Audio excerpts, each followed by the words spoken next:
Hi friends, ఈరోజైతే కొండకి వెళ్తున్నాం. మనం కొండకి ఎందుకు వెళ్తున్నామంటే పిండి మాటం దుంపలు తవ్వడానికి అయితే వెళ్తున్నాము.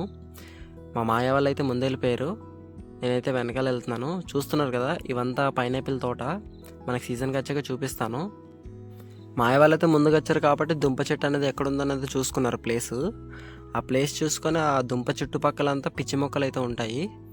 ఆ పిచ్చి మొక్కలు అనేవి మనం కత్తితోనే అయితే నీట్గా చెలిపేసుకోవాలి. ఆ దుంప చెట్టును కూడా చూపిస్తాను మీకు.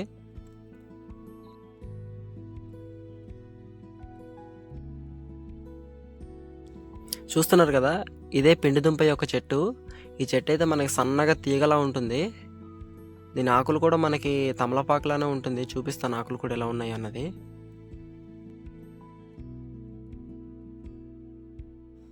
సో చూసారు కదా ఆకులు కూడా ఎలా ఉన్నాయి అన్నది. ఈ పిండి మాటం దుంప అనేది మేము సంక్రాంతి పండుగకు మాత్రమే తవ్వి అయితే ఇంటికి తీసుకొస్తాము. ఈ దుంప అనేది దొరకడం చాలా కష్టం. మనకి అదృష్టం ఉంటే కానీ దొరకదు ఈ దుంప. ఈ దుంప మినిమం మనకు దొరకాలి అంటే ఒక 6 or 7 feet అయితే తవ్వాలి కిందకి. అలా తవ్వితేనే మాత్రమే దొరుకుతుంది.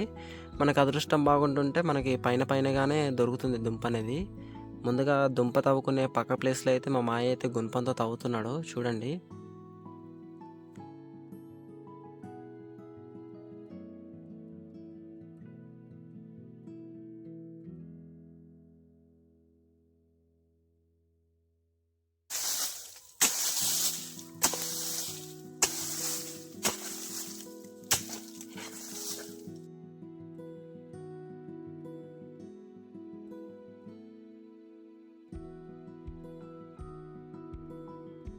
మనం ఎప్పుడైనా పిండి దుంప తవ్వుకున్నప్పుడు గొయ్యి అన్నది వెడల్పుగా తవ్వుకోవాలి. ఎందుకంటే దుంప తవ్వే కొద్దీ గోత అన్నది దుంప అన్నది బాగా లోనకి వెళ్ళిపోద్ది. కాబట్టి మనం ముందుగా వెడల్పుగా తవ్వుకొని గొయ్యి అన్నది తీసుకుంటాం. చూడండి ఎలా తవ్వుతున్నాం అన్నది.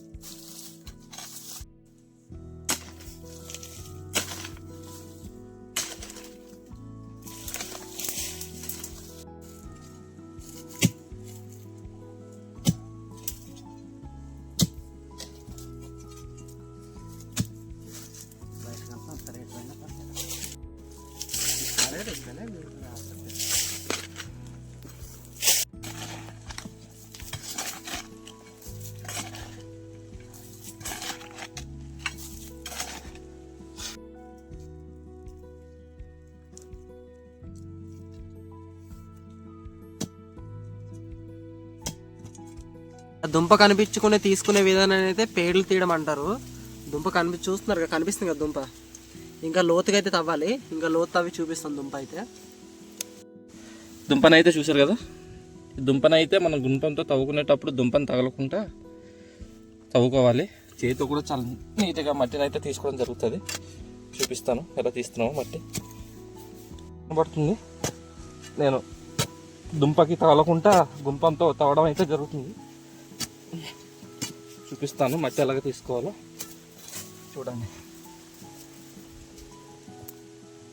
మట్టిని తీస్తున్నప్పుడు దుంప అయితే ఇరిగి బయటకు వస్తుంది. ఇదిగో దుంప, ఇదిగో పిండి దుంప ఇలా తీసాను. చూసారు కదా దుంపని, పవిన దుంపని ఇదిగో పక్కన పెట్టుకుంటున్నాను. దుంప ముక్క అయితే ఇరిగిపోయింది. ఇదిగో ముక్క చూసారు కదా, ఇదే దుంప. కిందకైతే ఇంకా ఉన్నాయి దుంపలు. నేను పూర్తిగా తవ్వి చూపిస్తాను మీకు. దుంపలు అయితే మనకు ముక్కలు అయితే అయిపోతున్నాయి పిండిగా. అయ్యండి తీసినవన్నీ అక్కడ పెడుతున్నాము.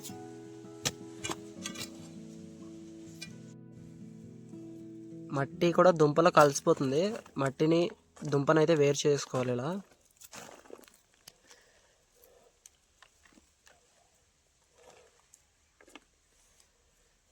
చూస్తున్నారు కదా, ఈ పిండి దుంపలు అయితే మనకి చాలా తక్కువగా దొరికాయి. చూడండి ఈ దుంపలు అయితే ఇంటికి తీసుకెళ్ళి కొన్ని తింటాము. మరికొన్ని దుంపలు అయితే పెద్ద పండుగ సంక్రాంతి రోజునైతే ఉపయోగిస్తాము. అది ఎలా యూజ్ చేస్తామన్నది మీకు నెక్స్ట్ వీడియోలో చూపిస్తాను. అంతవరకు మన ఛానల్ని అయితే సబ్స్క్రైబ్ చేసుకోండి.